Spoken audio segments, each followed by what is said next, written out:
پھر تو پیچھے آگدا کہ نبی علیہ السلام خطاب نبی پاک نے فرمایا تو حضرت عمر کہتے ہیں یا رسول اللہ ہمیں تو پڑھایا ہے نہیں سنتے, ہمیں تو پڑھایا مردے عقیدہ ہی سن دیں تے صحابن پڑھایا نہیں سن دے, قربان ہو تیری تحقیق تو سبحان اللہ. پھر کہتا ہے الانا یسمعون, قرآن کہتا ہے, یہ قرآن ہے کہ حدیث ہے؟ یہ کیڑے پارے چاہے الانا یسمعون, پتہ شتا نالا نہیں کونی انی پیا نالی تے نہیں, میں نہیں آگنا بیٹھے ہوئے سبحان اللہ, پتہ شتا کوئی نہیں. ملا صاحب کہتے ہیں قرآن میں آتا ہے الانا یسمعون, قرآن میں آتا ہے الانا یسمعون. آپ دو کس پارے چھے؟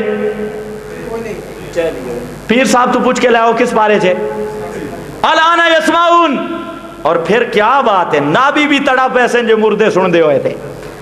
کہتا ہے یسمعون مضارع ہے, سنتے تھے, سنتے ہیں, سنیں گے. مضارع دے وچ ترائے معنی ہوندے نے, مضارع میں تین ہوتے ہیں, سنتے تھے, سنتے ہیں, سنیں گے. کیا بات, سیب وے افسوس پہلے فوت ہو گیا ہے, پہلے فوت ہو, نہیں تو تمہارا شاگرد بننا اس کے لیے فخر ہوتا. یہ ڈینگے مارتے ہیں, اشاعت التوحید والے مناظرہ کرے, امیر صاحب سے لکھا لے آئیں, فلاں سے لکھا لے آئیں, اور ذرا منہ دھو کیا پترا, پتر کوئی گالتا نہیں نا, پیار دا لفظ ہے نا کہ گالے پہ. عرض یہ کر رہا ہوں, اور یہ بھی ذرا خیال کر, خیال کر, الانا یسمعون. میں مانتا ہوں تو نہیں مانتا, اپنی میری بات نہیں, شیخ الحدیث مولانا محمد زکریا کاندلوی رحمت اللہ علیہ کی بات.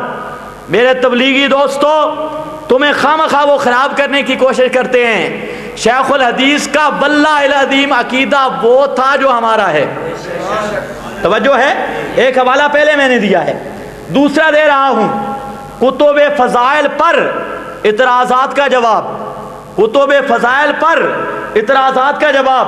شیخ الحدیث کا رسالہ ہے, فرماتے ہیں کہ یہ بدر کے مردوں کا سننا یہ آپ کا معجزہ تھا, بدر کے مردوں کا سننا یہ آپ کا.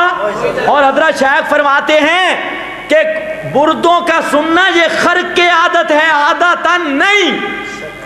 اور میں کہتا ہوں تلا گنگ کے باحیاتیوں کو میں نے کہا تھا کہ شیخ الحدیث کی اسی عبارت پہ دستخط کر دیتے ہیں, جھگڑا ختم. تم بھی کہتے ہو ہم مانتے ہیں, میں بھی کہتا ہوں مانتے ہیں, اسی عبارت پہ آؤ, اور اٹک والو جو تبلیغی جماعت کو مانتے ہو آؤ اسی عبارت پہ فیصلہ کر لیتے ہیں. ہم کہتے ہیں خرق عادت سوا کا میں قائل, میں قائل خرق عادت کا, اور عادتاً کا میں منکر. شیخ الحدیث صاحب کہتے ہیں کہ عادت ہمارے تمام اکابرین نے جہاں سما کا قول کیا وہاں خرق عادت کی بات ہے, عادت کی بات نہیں. اور مکاتیب شیخ الحدیث مولانا محمد زکریا صاحب کے توجہ کرنا, دوسری جلد ہے, بالکل آخر میں حیات النبی کے بارے میں فیصلہ ہے. فرماتے ہیں کسی نے پوچھا, خط لکھا, حضرت آپ کا کیا عقیدہ ہے, ذرا توجہ کرنی ہے. حضرت شیخ الحدیث فرماتے ہیں میرا تو وہی خیال ہے جو مولانا حسین علی کے خدام سے سنا ہے, مولانا حسین علی کے خدام سے سنا ہے, اسی مقام پہ لکھا ہے. کیونکہ خدشہ آئی کہ ساری زندگی میلاد دے جلوساں دی قیادت کرنے والے آدھے جی اسی خادمہ, ہیلا اسکات کرنے والے تے آکھیں جڑا نہ کرے اس دے پیچھے نماز نہیں ہوندی, وہ بھی آکھیں اسی خادمہ. صاف لکھا ہوا ہے کہ مولانا حسین علی کے خدام میں سے شیخ القرآن مولانا غلام اللہ خان ہیں, جن کی تفسیر جواہر القرآن ہے, جن کی تفسیر. اور فرماتے ہیں آب حیات کو دیکھنے کی تو نہ کبھی ارادہ کیا نہ ہمت ہوئی, نہ کبھی ارادہ کیا نہ ہمت ہوئی. اس لیے میرا دوست بتانا میں یہ چاہتا ہوں, یہ جھگڑا نہیں عذاب و ثواب قبر پر, اس پہ وقت ضائع نہ کر. اور یہ جھگڑا نہیں حیات پہ, اس پہ وقت ضائع نہ کر. تیرا میرا جھگڑا قبر پہ نہیں, عذاب قبر پہ نہیں, حیات پہ نہیں, جسمانی پہ بھی نہیں، تیرا میرا اصل جھگڑا جہاں کھڑا ہے، روح واپس آتی ہے یا نہیں؟ آ میدان میں ایک آیت تو دکھا دے، روح واپس آ جاتی ہے، میں تیری مان لوں گا۔ آیت نہیں ملتی، ایک حدیث بسند صحیح، غیر معارض، غیر معول، جس کا تو بھی صحیح معنی مانتا ہو، اس کو حقیقت پہ معمول کرتا ہو، متواتر پیش کر دے، غیر معول پیش کر دے اور غیر معارض پیش کر دے، جس میں کہ آپ کا عقیدہ موجود ہو، آپ والا عقیدہ، لیکن نہیں پیش کر سکتا۔ جہاں تک سوا کا مسئلہ ہے، میرا عقیدہ ہے عادتاً کوئی مردہ نہیں سنتا، قرآن کی آیت ہے، معنی اللہ کے نبی کے گھر سے پیش کیا، اور مجھے پتا ہے تو کہے گا جہاں سنانے کی نفی ہے، سننے کی نفی نہیں، اسماع کی نفی ہے، سماع کی نفی نہیں، تو کہے گا سماع نافع کی نفی ہے، مطلق سماع کی نفی نہیں۔ میں کہتا ہوں، میں معنی کر رہا ہوں سماع کی نفی، یہ معنی میں اللہ کے محبوب کے گھر سے بتا رہا ہوں۔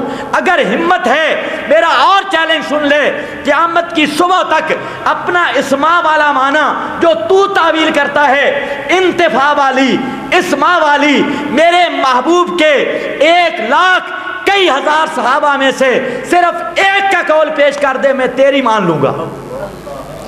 ایک کا قول پیش کر دے جس نے کہا ہو اسماع کی نفی ہے، سماع کی نہیں، سماع نافع کی نفی ہے، مطلق کی نہیں، لیکن قیامت آ جائے گی کسی صحابی کا قول نہیں ملے گا، پھر تجھے شرم آنی چاہیے لوگوں کے سامنے یہ بات بیان کرتے ہوئے کہ اشاعت التوحید والے جی قرآن پڑھتے ہیں، معنی اپنا بیان کرتے ہیں، معنی آیات شہداء کی آیات والا معنی ہم وہ بیان کر رہے ہیں جو پیغمبر کے گھر سے آیا، اور عدم سماع والا معنی بھی ہم وہ بیان کر رہے ہیں جو پیغمبر کے گھر سے آیا۔ ہمت کر، اگر ان تلوں میں تیل ہے اور ان بازوؤں میں قوت ہے، ان پاؤں میں قوت ہے، اور پورے وثوق کے ساتھ، جرأت کے ساتھ چیلنج کر کے جا رہا ہوں، آج نہیں، کل نہیں، قیامت تک صرف ایک دلیل پیش کر، ایک صحابی کا قول پیش کر، اور میرے پیارے پیغمبر کی ایک حدیث پیش کر کہ قتل جسم ہوتے ہیں، زندہ بھی جسم ہوں گے، اور شہید کی زندگی کا مطلب یہ ہے روحیں شہید کی اس جسم کے اندر واپس آ جاتی ہیں، انبیاء کی ارواح اس جسم کے اندر واپس آ جاتی ہیں۔ واللہ العظیم نہیں ملے گا، یہ تفسیر نہیں ملے گی، نہیں ملے گی، نہیں ملے گی۔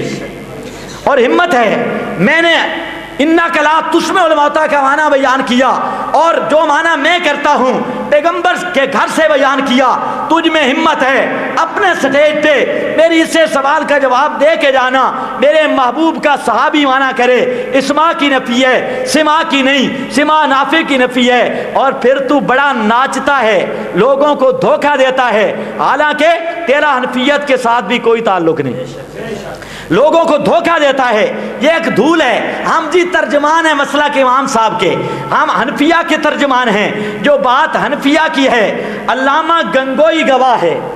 کون گواہ ہے؟ علامہ رشید احمد گنگوئی گواہ ہیں، مفتی عزیز الرحمان صاحب دیوبند کے پہلے مفتی گواہ ہیں، توجہ ہے، اور مفتی تقی عثمانی اب جو دامت فیوزوں موجود ہیں کراچی والے، ان کا فتاوی عثمانیہ آ گیا ہے۔ اسی طریقہ سے دوسرے اکابر گواہ ہیں، یہ شہادت دے رہے ہیں کہ امام ابو حنیفہ کا نظریہ اور عقیدہ یہ ہے کہ مردے نہیں سنتے، یہ کہتے ہیں امام صاحب کا مسلک ہے کہ مردے نہیں سنتے۔ تو کہیں دا حنفی ہیں، تو کدھروں حنفی نکلا ہے؟ امام صاحب کہتے ہیں نہیں سنتے، جس مجتہد کا تو مقلد ہے وہ کہتا ہے نہیں سنتے، اور میری بات نہیں، علماء دیوبند کہہ رہے ہیں۔